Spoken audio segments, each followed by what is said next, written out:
This is SoundLives, a NewMusicBox podcast sharing insights and stories from people who dedicate their lives to new music. Brought to you by New Music USA, the resource for adventurous creators and listeners in the US and beyond. Welcome to SoundLives. I'm Frank J. Oteri, and you're listening to How She Danced from the Third String Quartet by Elena Ruehr, performed by the Cypress String Quartet. Elena is my guest today. We'll talk about her 9 string quartets, the surprising way that Bartók was a role model for her, her admiration for Georgia O'Keeffe, her obsession with reading, and her strict noon to 5 composing schedule, which has led to her composing 30 new pieces since the pandemic. Thank you so much for taking time to talk to me. I know you're in the middle of a bunch of projects, which is kind of weird because for the last almost 3 years, we've all been in this bizarre holding pattern. And now it seems like there's all this stuff happening again. Just to talk about the pandemic a little bit, for me, I stopped traveling. Travel just interrupts my flow so much that I think there are a lot of artists who just worked a lot. And I wrote like 30 pieces in 2 years or some kind of insane amount because I was working every day, 4 or 5 hours a day, and I had nothing else to do. For me, it was actually kind of eye-opening. And now I'm back to traveling again, and there's concerts which I'm going to, either my own or other people's, and it all gets in the way. I mean, I love it. It's wonderful to be back, but it was interesting for me to just be at home and work. So you really feel when you create music, you need to be in your own space. You can't write like on a napkin like the next string quartet or... No, I have different ways of getting my work out, but I'm not really an introvert, but if you take those little personality quizzes, I lose energy when I'm in social situations. You know what I mean? And so all of that stuff took away from my creative energy. But it's amazing that you were able to write so much music during this time. Did performances of all these pieces happen yet? Or are they all scheduled to happen? Some things, I wrote 25 pieces for my daughter for her 25th birthday. That counts as one. Okay. And they're little short pieces, and she's a sight reader and a pianist. She's a climate scientist, but those haven't been performed yet. Right. But they were for her, and she's been playing them for fun. And a bunch of my friends who are piano teachers have been using them. They're like intermediate pieces. But I had a number of performances. I had my Cassandra in the Temple opera performed online with the 13. I did a work for Laura Downs, and that was done as an online experience. I had a number of online things. And then as the pandemic phased in and out, I had different concerts. One of them, I went to a concert and I got COVID. Oh, no. I was fine. I had a very mild case, but, I was like, oops, that's what happens. I had little performances all through it, but now they're stacked up because there's all this stuff that's ready to go. That's great. And operas, that's like the biggest thing. And that was probably the area that was hardest hit during all of this. First off, singing is allegedly a super spreader, people singing together, like so chorus or solo voice or opera. A string quartet you can kind of play, or a pianist you can play with your mask, but an opera you really can't do with the mask because it turns everything into un ballo and maschera, Terrible. No, yeah. No, I just had a big opera premiere, and that was put off for 2 years because of the pandemic. That was hard to take because you write an opera, you really want to see it, and had to wait, but now it's done. Our show just ended. It was called Cosmic Cowboy. It was a sci-fi opera. It was a real extravaganza. We had almost a full house every night, and we got standing ovations, which is nice. I think people are so happy also to be able to be back, to be able to hear live music. There's something about hearing live music together that is really irreplaceable. I think we discovered that, as wonderful as it is to have these concerts. And I've been just enjoying being able to virtually attend concerts all over the world that I otherwise might not be able to go to. But it's really not the same thing as being in a room. First of all, just the sound itself is so much better, especially with voices. I think we're really sensitive to voices, but the sound is so much better. And then the energy in the room and being there with the performers, it's a completely different experience. So operas have been a very important focus for you, and they're central to the work you're doing now. But I find it interesting, even the works that are non-operatic, even the works that don't have sung texts. So many of your instrumental pieces have a narrative behind them somewhere. There's a story. There's something beyond the notes on you're nodding your head, which people are not going to be able to hear on the podcast. Yes. Yeah. One piece that immediately came to my mind is this wonderful cello concerto of yours, Cloud Atlas, which was inspired by the David Mitchell novel, which I'm ashamed to say I still have not read. Oh, it's so good. I don't know if you like sci-fi, but it's, he's an amazing writer. So it's high level sci-fi. So it's really good. I've been wanting to read it for years, but then I got scared of reading it because I read somewhere that the American and the British editions are different. There are chapters that are different in one version or the other, and then I'm like, okay, well, which version should I read? So, that's the kind of thing that makes my head explode. I just read the one that I had, and I loved it. But I wonder, as somebody who hasn't read the book, I love the piece. Am I missing something when I hear the piece because I don't know the book? Absolutely not. I mean, I think the reference to Cloud Atlas is that in Cloud Atlas, it happens in these different time periods, and the writing style changes from, sort of old 18th, 19th century writing to 20th century writing to sort of tweeting. And the style of the language changes according to what time period it's in. And that was the thing that I was interested in, is in writing a cello concerto that embraced a sense of stylistic complexity and a sense of past and future and different styles. That definitely ties into your musical interests, which really are the sort of postmodern, everything's fair game, whether it's medieval music, Renaissance music, romantic music, or contemporary music. It's all part of your language. That's true. And also world music, anything that I hear, pop music, anything that I like, I will incorporate or steal or whatever you want to call it. Yeah. Let's listen to some of Cloud Atlas, performed by cellist Jennifer Klutzel with the Boston Modern Orchestra Project, conducted by Gil Rose on a recording of her music released by Bemop Sound.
So that's a piece that's clearly inspired by a work of literature, although maybe by its structure more than by its story. And then you have several wonderful pieces that span a 20-year period that are inspired by the paintings of Georgia O'Keeffe. So I wonder what makes her paintings something that you keep returning to. There's two reasons that I'm interested in Georgia O'Keeffe. One is that I went to the Chicago Art Museum all the time as a kid because my grandma lived in Chicago, and we would go to the art museum every year. And there was the Sky Above Clouds. That's that huge, huge painting that hangs in there. And I just loved it from the time I was a little kid. So it was an obvious choice for me to respond to that. But the other thing is that she's a woman artist working at a time when it was a big deal to be a woman artist and get really famous. And I had read her biography and I was really interested in her as a human. So those two things that sort of led me to O'Keeffe. And then once I did Sky Above Clouds, I said, I need to make a set. And then I was looking at other O'Keeffe paintings. And there's another thing about O'Keeffe that I like is that she was doing representational art at a time when abstract art was sort of the thing.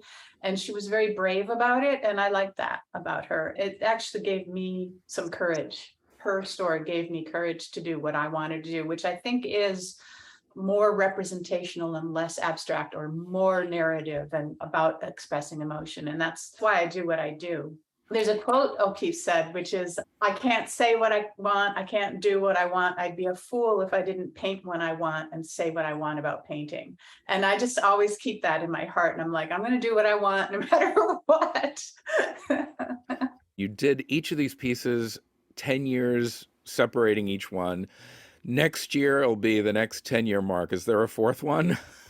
Oh, I hadn't even thought about that. Maybe you're going to inspire me. Yay. I should write a new O'Keeffe piece. I'll think about it. I feel like the triptych is already recorded, and maybe I'll put that in the back of my thinker. I just thought it was interesting that each one was separated by 10 years. I know you're involved in so many other different projects.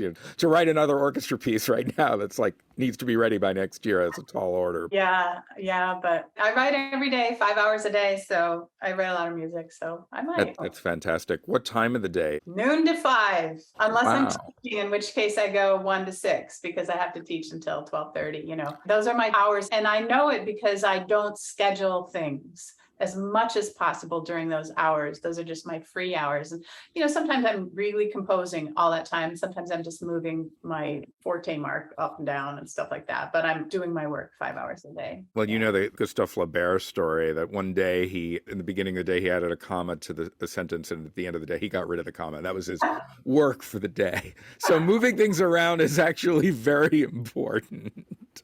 I've heard my writer friends say this, and it goes back to your quote, which is that if you're having writer's block, you don't just avoid your work. You go in there and you edit and you check your typos and you go through, and eventually your gears start working. You get back into it and you're doing it again. So I think there's a lot to be said for that. It's so true. Well, I have my marching orders. We have to be very good and end at a hard noon because I don't want to invade your composing time. It's something that's very precious, especially if you're writing that fourth O'Keeffe piece. I got to make sure. Right. I'll try to start in 45 minutes. So, once again, with the O'Keeffe pieces, there I know the paintings. They're super famous paintings. I've seen them live. I've seen reproductions of them. But again, I wonder, how important is it to know the paintings, to have seen the paintings, to appreciate the music? I think they're just jumping off points for me as an artist. I don't think it's important. I think the music exists by itself. There are relationships between the music, especially A Sky Above Clouds, which has all these repeating images of clouds, and there's a little ostinato motive that's constantly there. It morphs and it changes, but it's always there. And to me, it's the clouds repeating. I was in graduate school when I wrote that piece, and I was really enamored with Steve Reich and John Adams. And it's a little bit minimal. I was really interested in that kind of thing. And so there was something about the O'Keeffe that seemed like minimalism made as a visual object to me. Let's hear the opening of Sky Above Clouds, again performed by the Boston Modern Orchestra Project, conducted by Gil Rose.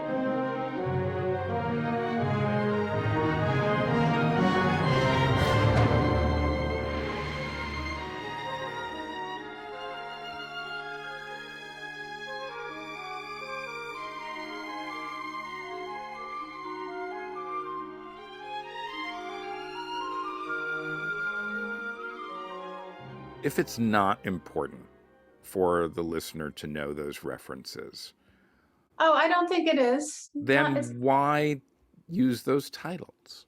Well, they're cool titles. And if you know them, it does enhance the experience. And they are inspirations to me. I mean, I have one string quartet. It's my fifth string quartet, which Bel is called canto. Bel Canto. Yeah. And that's based on the Anne Patchett novel, quite literally. It's one of the only pieces I have that's really literally based on something extra musical in a way that matters. And if you know that book, you do experience the string quartet in a very different way than if you don't know the book.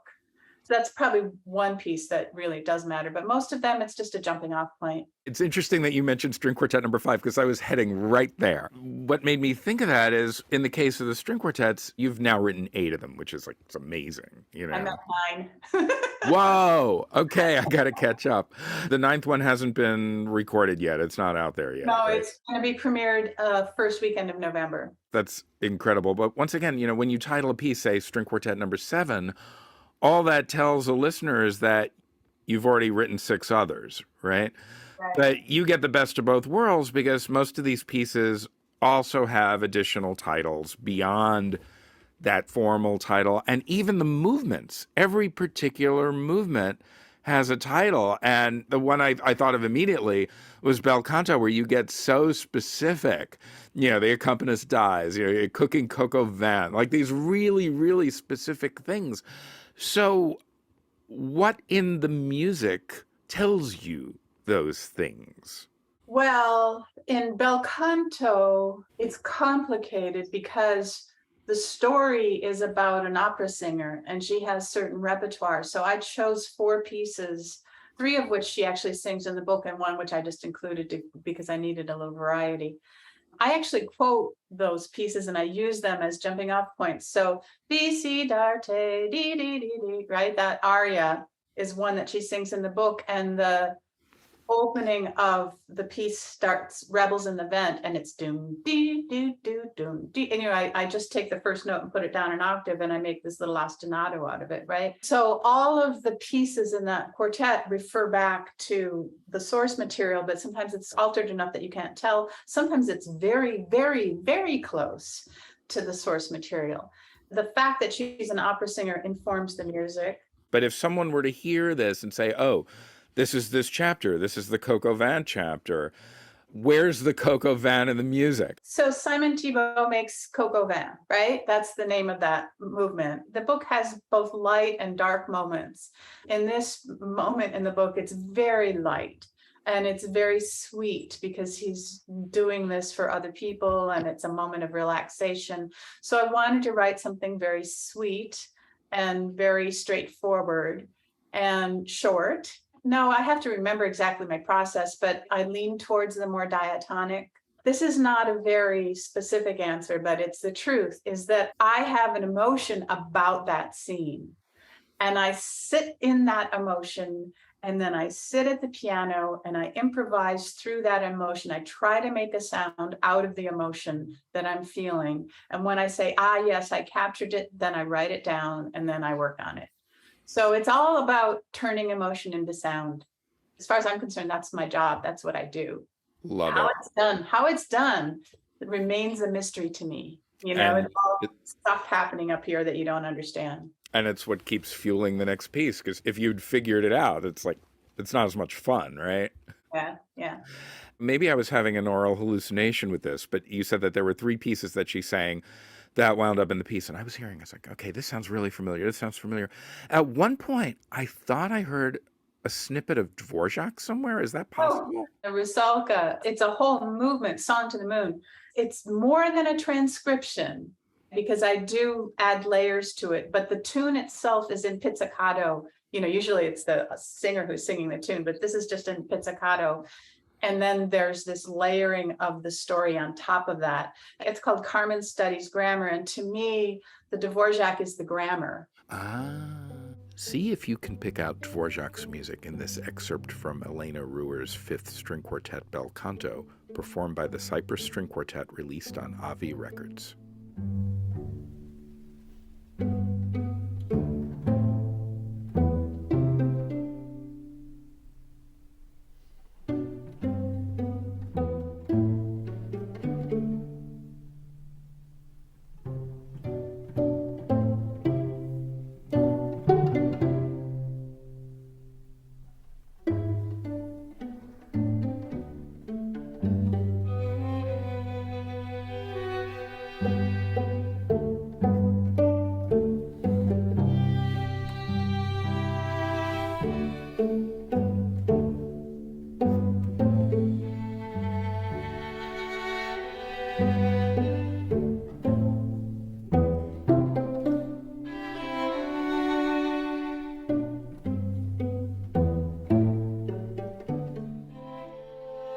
that language is the grammar of that music, and that they're studying grammar and they're in a closet and they slowly fall in love. And so the stuff that's laid on top is really what's the important thing, but the grammar is underneath. And I'll tell you a funny story about that movement, which is, if you know what I'm doing, you understand that I'm not just stealing Dvorak, right? But if you don't know the Dvorak and you go to a concert and you listen to it, you might say, oh, I really like that one. And not amazingly, it's not that surprising me. So many people have come up to me and said, oh, I really like that movement, And I'm like, well, it's kind of not really me. Love it. It gets played on the radio all the time and stuff. And I'm like, well, if they're going to choose one piece, they're going to choose Dvorak. Wow. But it's sort of a trick thing, because you have a movement referencing Carmen and you expect to hear Bizet, but instead you hear Rusalka. Yeah. Now, so along those lines, just like with not knowing the book that it's about or not knowing the painting doesn't necessarily keep you from appreciating the piece, although knowing it can enhance it. Similarly, knowing the music, the source music that you have then manipulated and turned into something else for your own ends aesthetically, I would say enhances the experience. But obviously, there are a lot of people who've heard this piece who love it, who don't know Rusalka. Right. Exactly. And it's fine. I write it not caring whether you know the references, because it's the emotional transference of one thing to another. And that's the thing that I hope that the people who are listening get. And if they have the references, it enriches it. But if they don't, the emotional thing is hopefully contained in it. And I guess what threw me, because I do know Rusalka, but I was thinking Dvorak, it's like, which Dvorak string quartet is this from? And it wasn't. It took it and put it in a different frame, which was very interesting. I have had the experience of people who do know Rusalka, when they hear that, get a little annoyed because they feel like I'm stealing it. But it says in the program notes that it's based on all these pieces. An audience member is not necessarily going to get it. But ideally, the players who are playing the music are going to get it. And maybe because of that, you're going to get a richer performance of the work. And one thing that I was really struck by, which I wanted to transition to, is the Cypress Quartet. I love that recording of 3 of your earlier quartets. I think it's 1, 3, and 4.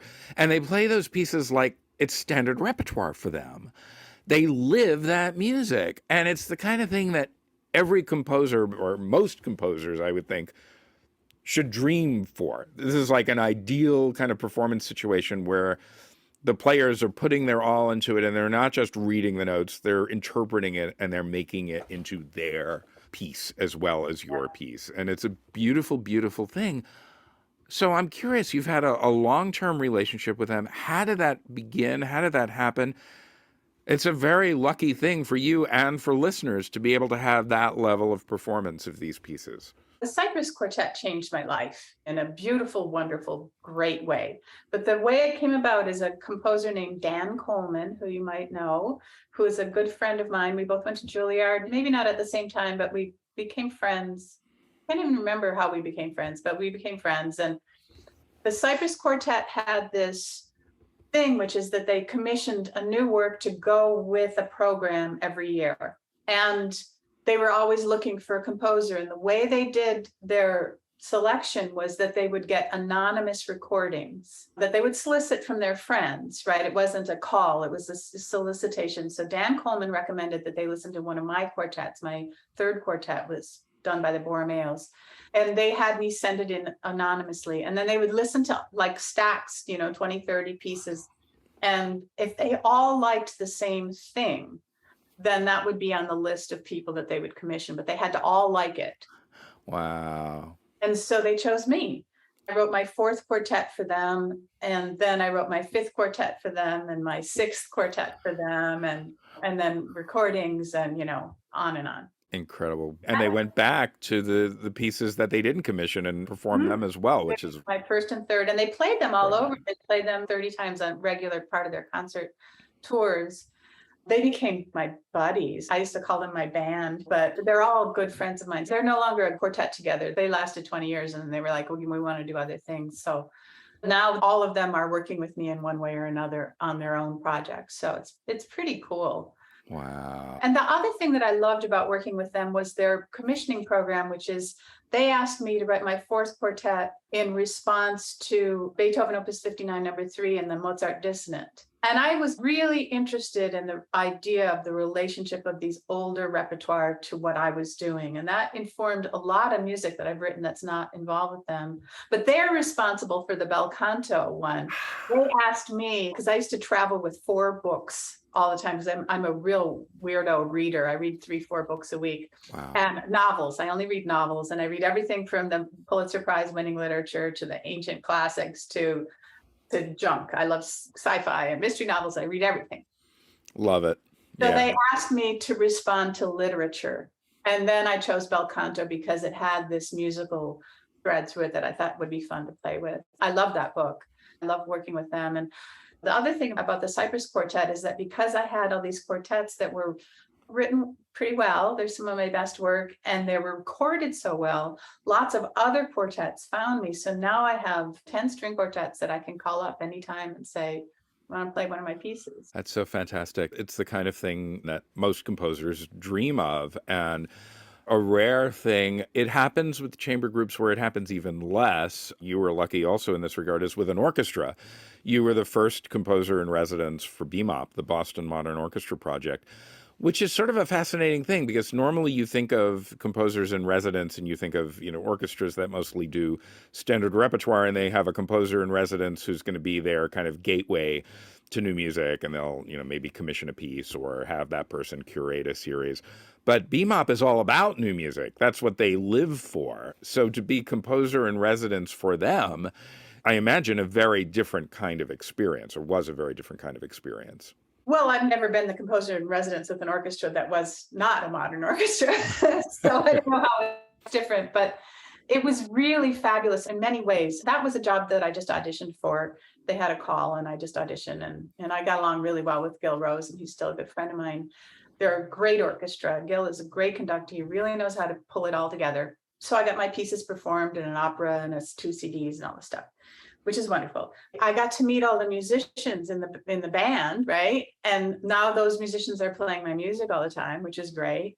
And finally, I got to interview all the composers. For 5 years, I did that job. And I would be the MC at the opening of the program, and I would interview all the composers who came through and have to, of course, do some research on them and get to know them. And then I would go to the rehearsals and really learn their piece inside and out. And I learned an enormous amount about kind of what was going on at that time in the music world, what the aesthetics were, what people were thinking about. And that was really fascinating and interesting. Wow, that's wonderful. I feel like that's what my life is to a great extent, talking to all these people, kind of getting inside their heads. It's very inspiring as a composer. So I totally relate to that. There's a piece on that BMOP recording that I want to mention because it's one of my favorite pieces of yours, and I wanted to talk about it a little bit. It only uses the strings, string orchestra piece, Shimmer.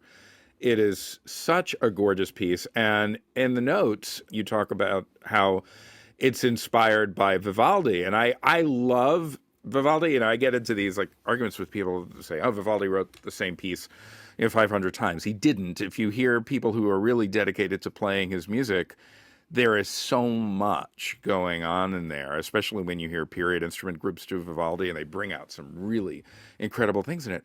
But I'll tell you, I love your piece, but I don't hear the Vivaldi in it. I hear lots of other things. So I'm curious about where the hidden cipher of Vivaldi in that piece and where that is. Well, there's a story. Do you want to hear a story? Yes, totally. Right. I don't know if you know Scott Yu's Metamorphose, and I was 27 years old or something. And that's how I met Dan Coleman. Dan had a piece commissioned by Metamorphose, and I don't know how he found me, but he found me and he said, we should get this girl to write us a piece. And so they were going to make a recording for their premiere season. They said, will you write us a piece? You have 6 weeks. Or 2 months or whatever it was. I had this really, really quick window of time. I was teaching full time and I was composing in every crack of time that I could to try to get it done. And so I was like, okay, yeah, I want to write a piece. And so I was like, well, these guys are all young and they're sort of rock and roll. And I was like, I'm going to do something kind of rock and roll for orchestra for them. And I kept writing these things that sounded just so cheesy, like, you remember that Beethoven's Fifth version? It was so awful. The disco Beethoven, Walter version, Murphy. Yeah. I know, this is not what I want to do. And I was really frustrated and I was under the gun and under the deadline. And I got really mad one day and it was cold. It was January in Boston. And I thought, I have to get out of the house and just walk around. And I said, I'm going to go to the shopping mall, because that's where you can go in the winter and when there's ice all over. So I go to the shopping mall and it's a very upscale, fancy shopping mall, the Chestnut Hill shopping mall in Newton. And I'm just walking around, I'm just there to get out of the house. I'm walking around and they're playing Vivaldi, Four Seasons of Spring they're playing.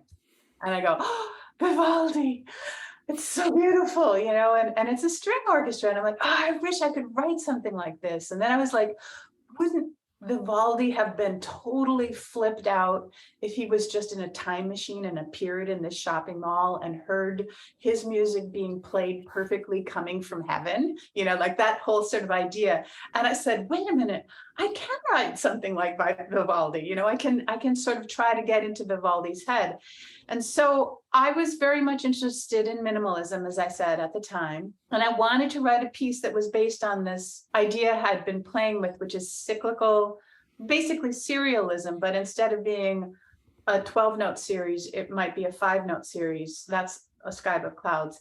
And in this case, I thought if I had 2 5-note series, I could almost turn on my computer and play you do, re, fa, sol, la, and re, fa, sol, la, do. They're the same thing. They're transposed. They're combinatorial. But anyway, they both fit into a major scale, but they're a combinatorial 5-note set that fits into a 7-note set. Do you get my drift? Oh, I love it. That's great. I can't remember the series in my head, it's gone. But then I said, okay, now that's the part of it that's Vivaldi is the diatonicism. The other part of it that's Vivaldi is that by taking this set, 10-note set, and taking the lower notes, which is the Steve Reich idea of taking the lower notes and creating a resultant melody, and the higher notes and creating another resultant melody, what I did was make counterpoint. And so the whole piece is full of canons and counterpoint, and some of the ornamentation is a little Vivaldi-esque. You're not supposed to go, oh, Vivaldi, obviously, but there are Vivaldi aspects to it. So that's how that happened. Let's listen to the opening of Shimmer, performed by the string section of the Boston Modern Orchestra Project, conducted by Gil Rose.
Interesting. So once again, really great writing for strings, all those string quartets, that string orchestra piece. But as far as I know, you're not a string player or never were a string player. Oh, I played the cello for 1 semester in college.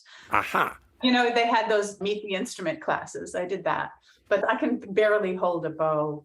I find it very awkward. I'm curious about, where the background does kind of play out in your music. And I know that your parents are a mathematician and a literature professor, so I understand the love for reading and how books inspire stuff.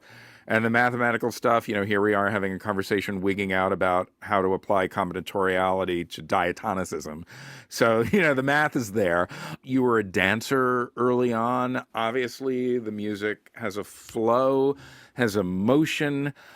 But I'm wondering how those sort of formative things kind of shaped who you are and what you do. Well, you sort of mentioned a lot of them, but I have another story about string quartets, which Okay. I told a lot of people, but I'm going to tell you in case you don't know it. Do you know my Bartok story? No. So my dad had a hi-fi kit that he built in the 1950s, which was reel-to-reel tape recorder set. And he was a hi-fi kind of geek. He's a mathematician. And he got, with the kit where he made it, he got all the Beethoven and Bartok string quartets on reel-to-reel. I think it was a Budapest quartet playing. And he used to listen to them. And he got them mixed up. If he liked it, he would put it in one pile. And if he didn't like it, he'd put it in another. And so the Bartok and the Beethoven were all mixed up in a big pile, right? And different movements and different quartets. And it was just a big mess because he wasn't a neat freak. He would just put on whatever was on the top of the pile, and then he'd put it over in one pile or the other, and they'd put the next one on top. And I was allowed to go and sit in his study and listen to the music while he was doing his mathematical equations if I was quiet. So I'd go in with a coloring book and I'd just sit there and listen. And I did this for years, and I would just quietly sit there and color. And then one day I was like, wow, I really like this, and they all sounded like the same composer to me. Sometimes it was a good day and happy, and sometimes it's kind of a gnarly day, but there was just this composer writing this music that was really cool.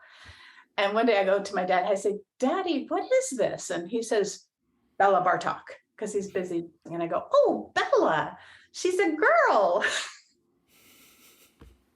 And I thought that Bella Bartok was a girl composer who had written all the Bartok and Beethoven string quartets. There was one person. Love it. I love and it. And it wasn't until I was like 15 years old and taking piano lessons and playing Bartok that my teachers, and I said, oh, I love Bartok. She's my favorite composer. And the teacher said, Bartok's a guy. And I had a huge argument with her. Wow. And I told my parents that my piano teacher didn't know anything. And they were like, well, no, Bartok's a guy. And I was like, ah. Oh, wow. Oh, that's amazing. So, I've heard all these stories over the years from female composers about finding role models to encourage you to do stuff. This one takes the cake. That's absolutely the reason why I've written so many string quartets, is that I have that, I was steeped in it as a little kid. But to this day, I get the movements mixed up because I never knew what they were. I was just listening. I love it. That's incredible. And it also kind of plays into this whole sort of mix and match periods of history idea and this sort of postmodern aesthetic. Although one thing I have to say that I find so refreshing about your music is that it sort of exists beyond isms. We've kind of have this shorthand these days, for better or worse, where we try to explain everybody away in a sentence, say, oh, this does that.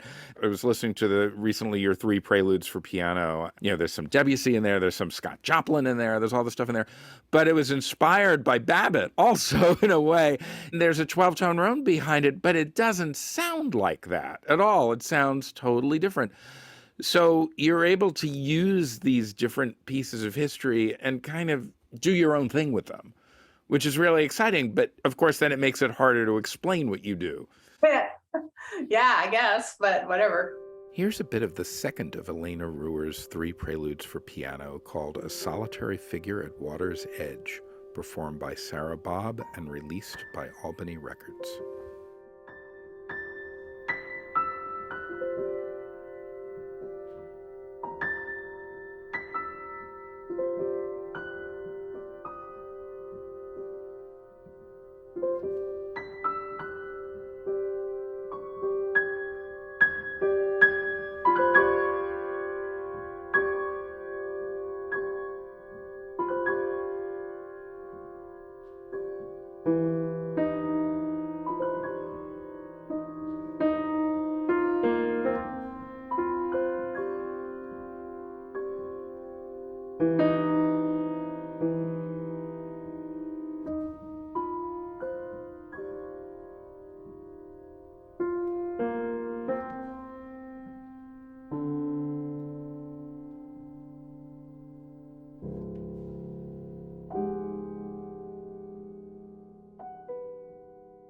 If I wanted to be glib and come up with the sentences, I would say, this is music that uses all these materials and is not afraid to be beautiful.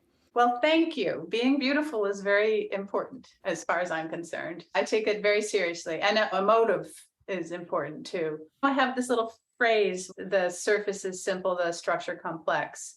It's something that I thought about a lot when I was in my 20s as I was trying to sort of form a sense of my style. And it was inspired by Mozart, really, in the sense that Mozart is so straight on the surface, but the more you dive in, the more you find, oh, wow, 4-bar phrases, and then there's a 2-bar phrase, or all these really interesting things that makes Mozart very easy and approachable, but also deeply interesting and profound. And that was my role model. If I can do that, then I've succeeded. You know what I mean? So yeah, beauty is really important, but also accessibility. I'm sure that your average non-classical musician isn't going to necessarily like what I do, but I think most people who like classical music, even standard classical music, will find that the music that I write is something that they can approach. And that matters to me. That's important to me. To take this back to opera, to sort of come full circle with it, it's really important because this music is serving a story, and so you can't get really bogged down in isms if what you're doing is trying to tell a story. And there have been amazing 12-tone operas, amazing minimalist operas, but in all those cases, they've taken those musical languages and have done really expressive things with it. I don't think, most people watching Lulu are busy trying to pick out the tone rows.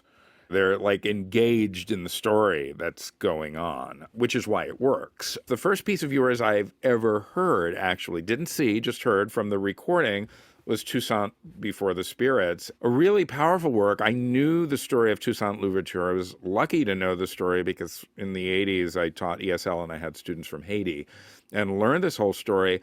It's an amazing story, this fight to create this independent country in the Caribbean, in the middle of the global slave trade, at a really bad time in history.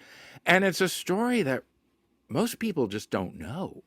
It doesn't get in a lot of the history books, which is why I think it's really important to tell that story and to spread that story. But what you've done with it is very unusual, which is why I'd love to see it staged. There's like a tiny snippet online, and I'd love to see all of it because you've taken this historical figure, but you've kind of created this mythology around him. It's this larger than life story. So I'm wondering how the whole thing works on stage. I'll give you a long answer. Okay, good. Because that I was approached by Gil Rose to write an opera for Stephen Salters, who's the singer that's featured in Toussaint. And I knew I wanted to do 2 things or 3 things. I wanted to reference old opera. So I wanted a historical subject. I wanted a great hero for Stephen to play. I wanted to feature dancers because I have my dance background. So I wanted it to be sort of a dance opera, which has turned out to be a problem for staging because that's a problem. It's an issue. But anyway, I was thinking about Galileo. Luckily, I didn't choose Galileo because Philip Glass did Galileo and it premiered a couple months before my show did. But I talked to Stephen and I was like, maybe we should do a great Black hero. And we said, well, Toussaint is really interesting. And I had been reading Langston Hughes, and I said a Langston Hughes cantata that Stephen was in that references Toussaint. And I said, this is a great subject. This is deeply interesting, but I can't do it with a librettist who is not an expert on this subject. So I started reading all the books about Toussaint, and the most famous book, which had won a National Book Award, was All Souls Rising by Madison Smart Bell. So I wrote to Madison. I think I found his agent and I said, I want to write an opera. And he wrote back and he says, no. And I said, please, could you think about it? I think it could be kind of cool. And here's the singer that I'm going to write for. And I sent a recording of Stephen. He says, oh, this is really interesting. Maybe you should send me some of your music. So I sent him Shimmer and Stephen singing one of my songs called Stars. And he wrote back and he says, it sounds like a combination of Barber and Steve Reich. And I was like, oh, this guy knows what he's talking about. He says, I'll do it. Wow. But he says, but I want my wife, Elizabeth Spires, who's a poet, to collaborate with me because he's a novelist and he doesn't write librettos. So they wrote me this libretto. And so all of the sort of meta story that happens is not really me. It's Madison Smart Bell and Elizabeth Spires. But we did raise Toussaint into an archetypal figure, because that's part of Baudouin religion, is that there are these ancestor gods that are sort of our archetypes that become raised into gods. So we turn Toussaint into this archetypal figure by the end of the show, which he is. If you grow up in Haiti, every high school student writes a paper about Toussaint, but it is also problematic. I mean, I wrote Toussaint in 2000 and 2001, right as I was writing it. September 11th happened, and I started thinking a lot about Toussaint as his story having to do with the slave trade, and the slave trade being based really on economics, and that the revolution, there was a parallel sort of there that I was really interested in, and the parallels to modern life, where we are investing blindly in companies that participate in slave labor even today, right? So I was thinking about all that stuff when I wrote it, but I was very aware of the fact that I'm white and I'm writing an opera about a Black story, and I felt pretty uncomfortable about it. And I think that one of the reasons, there's two reasons that this has not been staged ever again. And one is because it's a dance opera and it's hard to do. And two is there's a little political discord over this issue of whether I should really be doing it or not. That's just the way it is. I think what's important is that these stories need to be told. All artists need to tell them so that audiences are aware of these stories. For me, it was like, here's this great Black hero. I'm writing for a Black singer who's a heroic type. He lives in the time of Mozart. I want to write about that time period. I really want to tell this story. If I don't tell the story because I'm white, what does that mean? You know, am I not telling a story because I'm white? That's sort of a racist thing too, right? So I just decided it was better to tell the story and let the chips fall where they may. And I was very proud of that. I am still very proud of that opera. I think I wrote some of my best work. Whether it gets produced again, your lips to God's ears, it would be great. Let's hear baritone Stephen Salters sing They Cannot Cut Down the Tree of Liberty from Elena Ruehr's opera Toussaint Before the Spirits, from the recording by Opera Unlimited conducted by Gil Rose, released on Arsis. They cannot cut down the tree of liberty.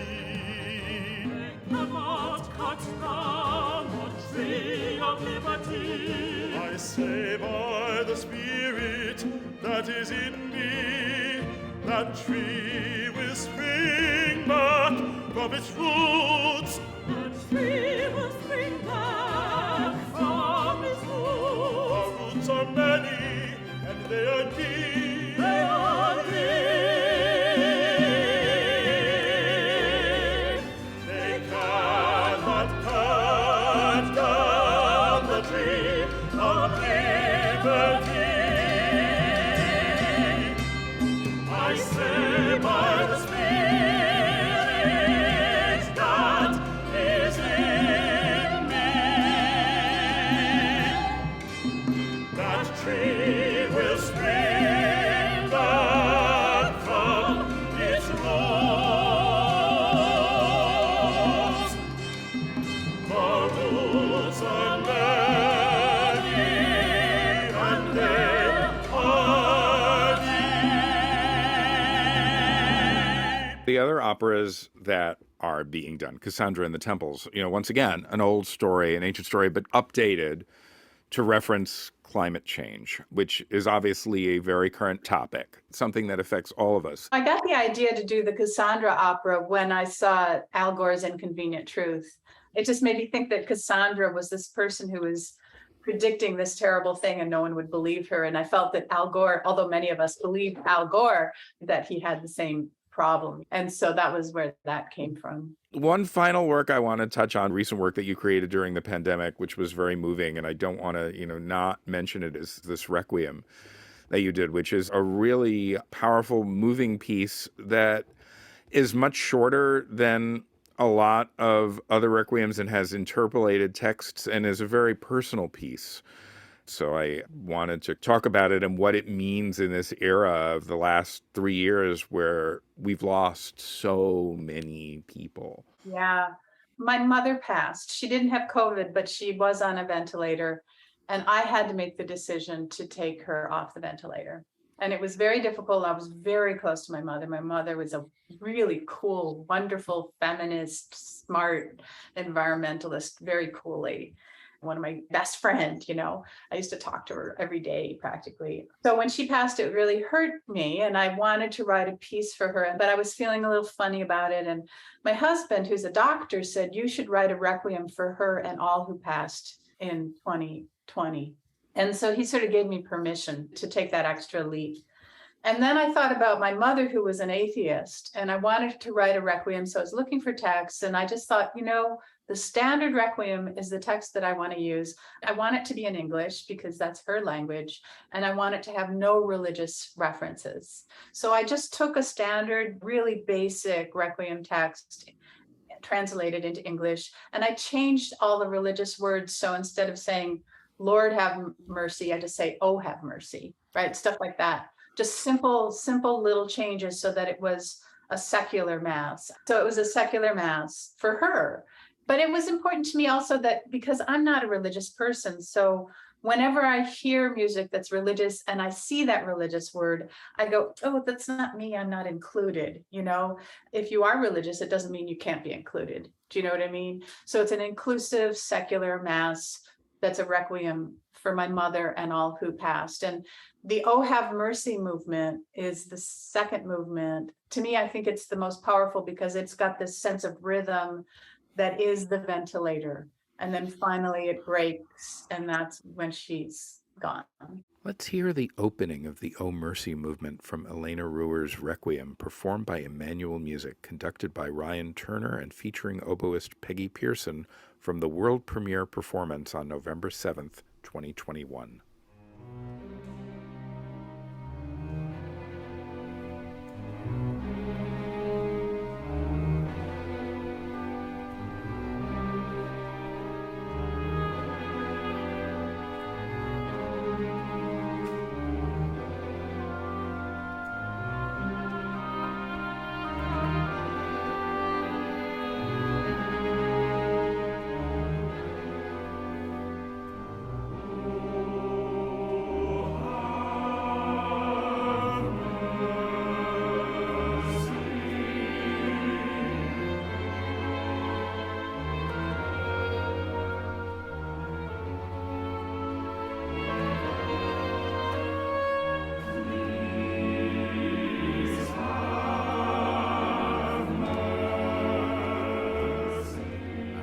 So glad I asked you about that. It's a funny place to end this conversation because I feel like that piece is very much of the pandemic moment. And now at this point, at the beginning of our conversation, we talked about how now at this transitional period where we're pivoting out of it somehow. And you said you're traveling again, all these live pieces are happening again. So is everything back to normal? Normal in the scare quotes, which people who are listening to this can't see my fingers. Pretty normal. I mean, I went to the BSO last night and I didn't wear a mask. I forgot it. And then I went, oh, I forgot my mask. And then nobody was wearing masks. So I was like, okay, maybe I shouldn't have done that, but I forgot to bring it. So it is pretty normal. I've been going to a lot of concerts and stuff. I'll tell you something on a happy note so that we end happy, because it is almost 12 o'clock. I'm writing a new opera. It's called The Thrilling Adventures of Lovelace and Babbage. And it's based on a graphic novel by Sidney Padua. And it is a response to the pandemic in the sense that it is a comic opera. It is very funny. The librettist is the fabulous Royce Vavrick. Oh, wow. Yeah. He's amazing. He's a lovely guy. And it's a lovely, funny libretto. It's very funny. And it's very light. There's hardly a dark moment in the whole show. And it's full of things that make people laugh, because we did a reading of it and people were just giggling and stuff. And I thought, it's time. It's time for us to lighten up, because there's so much that we can feel dark about. But I needed to lighten up. I feel like my listeners need to lighten up too. Well, I can't wait to hear that and see it. It's going to be at MIT because it's Lovelace and Babbage were the inventors of the first calculating machine. And so MIT has supported Guerrilla Opera to do the first production. And then it's going to get reproduced in a couple of other places. But the MIT premiere is the first weekend of February. So you got Wow. Fantastic. Yeah. Wow.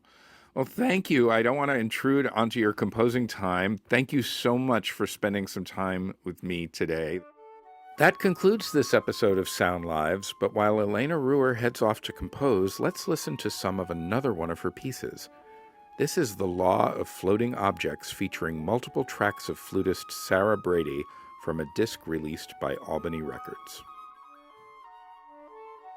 New Music Box is brought to you by New Music USA, the resource for adventurous creators and listeners in the U.S. and beyond.